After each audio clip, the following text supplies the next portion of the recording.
Hello there, welcome to chapter 3 of Street Child. Hopefully you enjoyed the last couple of chapters.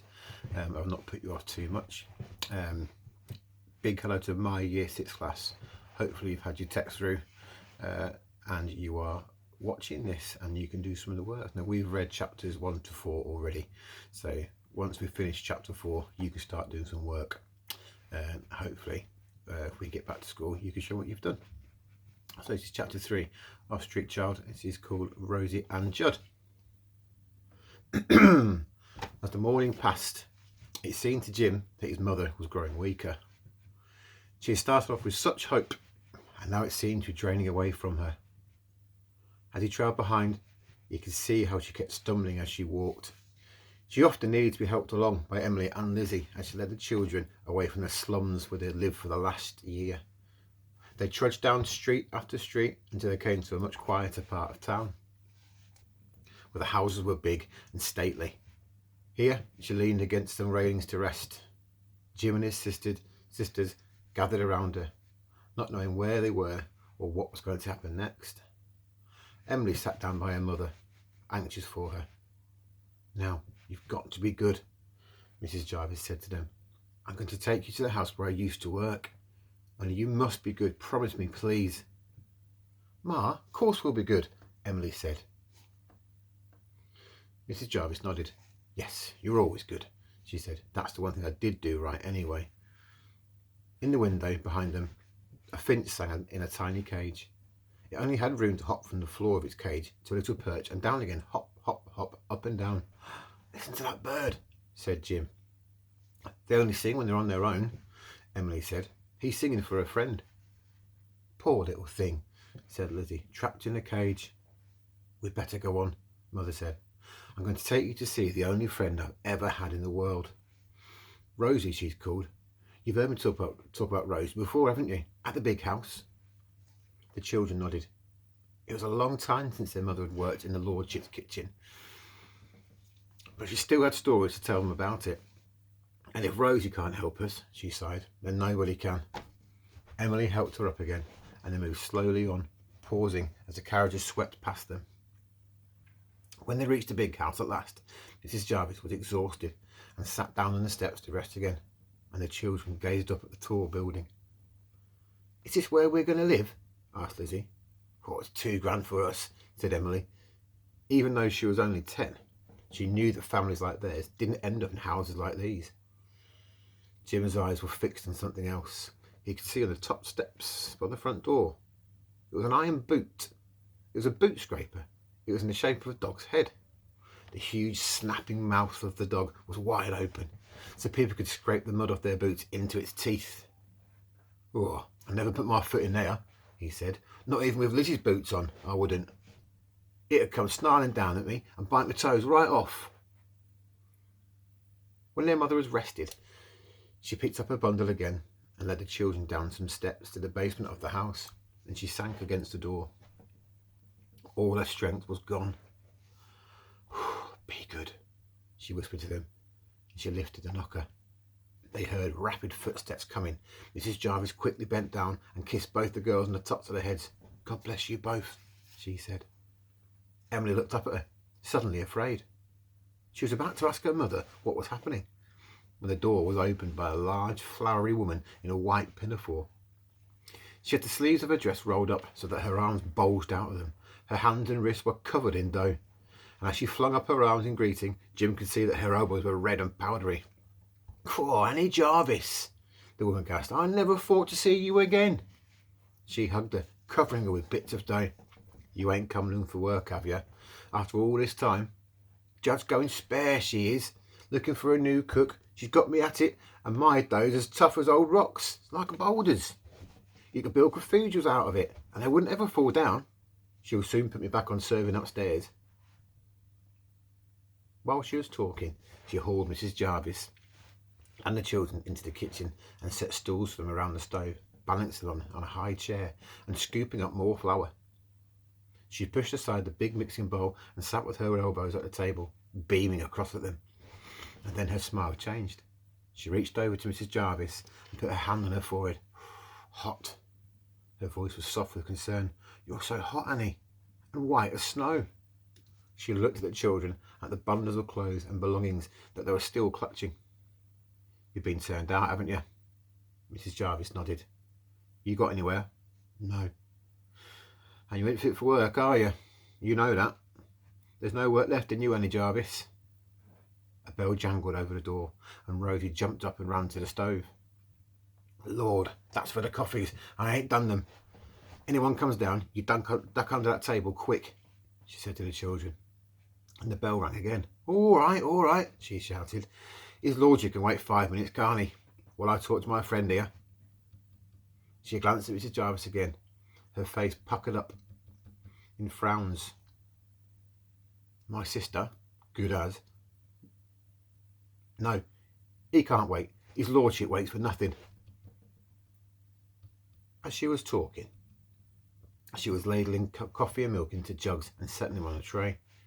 She rubbed her floury hands on the pinafore, took it off and changed into a clean one. As a quick afterthought, she poured some of the coffee into a cup and edged it across the table towards Mrs. Jarvis. Go on, she urged. Take it for all the good bread you've baked for him. She ran to the door, and with her tray rattling in her hand, she paused to make a face as the bell jangled again. There's only one home left for you now, Annie. It's the house, ain't it? Heaven help you, the workhouse. As soon as Rosie had left the kitchen and gone upstairs with her tray, Jim slid off his stool and ran to his mother. She sipped at her coffee, holding the cup with both hands. We ain't going to the workhouse, Ma, are we? Asked Emily. The children had heard terrifying things about the workhouse. Old people spoken with fear and hate, and as if they were the worst thing and hell on earth. They'd heard that people went there sometimes, had to stay for the rest of their lives. People died in there. Some people slept out in the streets and the fields rather than go to the workhouse. The two girls sat in silent dread on each side of their mother. Help Rosie out with the bread, Emily, Mrs. Jarvis suggested. Her voice was steady now and stronger.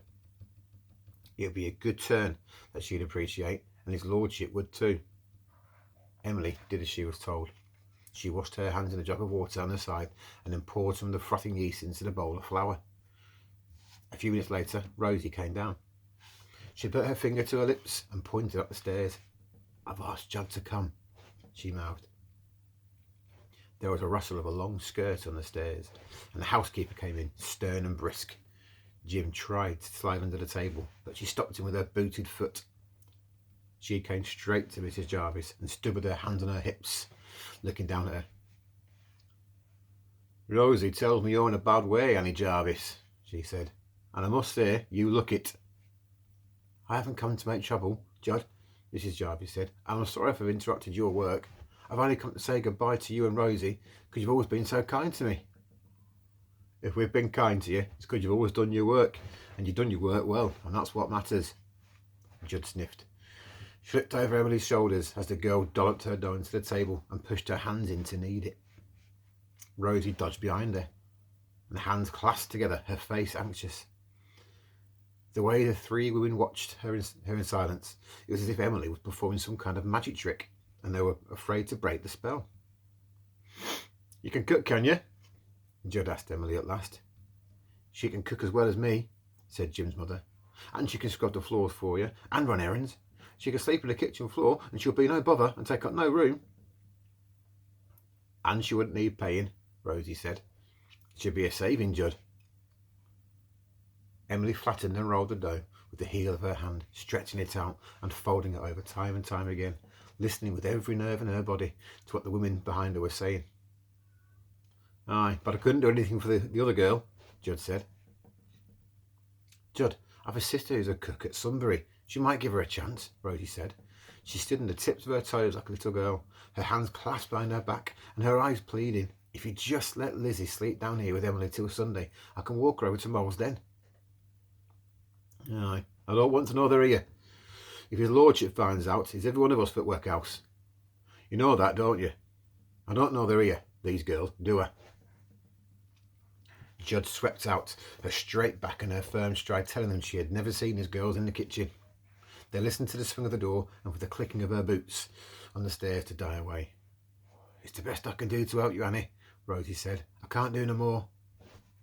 It's more than I expected, Mrs. Jarvis said. At least you saved my girls from that place. She stood up unsteadily. We'd better go, she said to Jim. It's not fair to Rosie if we stay here any longer. Well, I'll leave you alone to say your goodbyes then, said Rosie. She touched her friend quickly on the shoulder and went into the scullery. Her face set in her hard lines. They could hear her in there banging pots around as if she was setting up an orchestra. Emily said nothing at all, and that was because she couldn't. Her throat was tight with a band of pain. She couldn't even look at her mother or at Jim, but hugged them quickly and went to sit down at the table, her head in her hands. Lizzie tried to follow her example, but as soon as Mrs. Jarvis had put her hand on the door and led up to the street, she burst out, Take us with you, Ma. Don't leave us here. I can't, her mother said. She didn't turn around to her. Bless you, I can't. This is the best for you, honestly. God bless you, both of you. She took Jim's hand and bundled him quickly out of the door. Jim didn't dare look at her. He didn't dare listen to the sounds that she was making now that they were out into the day. He held his face right up to the sky and let the snowflakes flutter against his cheeks to cool him. He had no idea what was going to happen to him or to his mother, or whether he would ever see Emily and Lizzie again.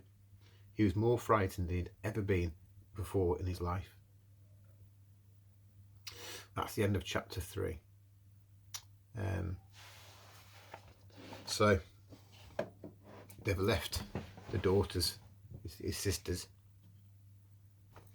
Sorry, my phone went off then. They've left the 2 girls at the big house, hopefully to be looked after, and Jim is left with his mother. So what I thought you could do for this piece of writing for today is you could write a letter. If you write a letter to your mother, and if you can be in the role of one of the girls, either Lizzie or Emily, and you could write them and just talk about how you feel about what has just happened. How do you feel that you're not able to look after your mother? You know how sick she is and you can't look after her. Why is she taking Jim? Why has she not left Jim as well? Why have they left the 2 girls? Is it for the best? Can they see it's for the best? What do you think they might think? What do they think might happen in the future? You can write a letter. If you can remember how to structure a letter, you can write, Dear Mother. Remember, it's a letter to your mother, so it'll be informal. It's not a formal letter.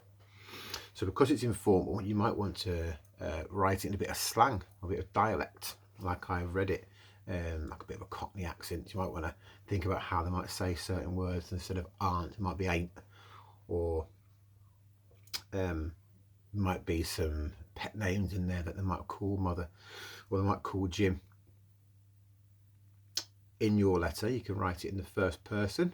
You need to make sure you include feelings of the characters. So write exactly how the girls must feel, even if they do think it's for the best. What are their worries? What are their fears? What are their hopes, maybe? Just make sure you make it as informal as you can for a child writing to their mother, and really make it as emotional as you can, really. It's quite a hard time they're going through. Hopefully you've understood what to do there, and hopefully you're enjoying the story. I will see you again soon for chapter 4. In the meantime, stay at home, stay safe, and be kind. I'll see you soon.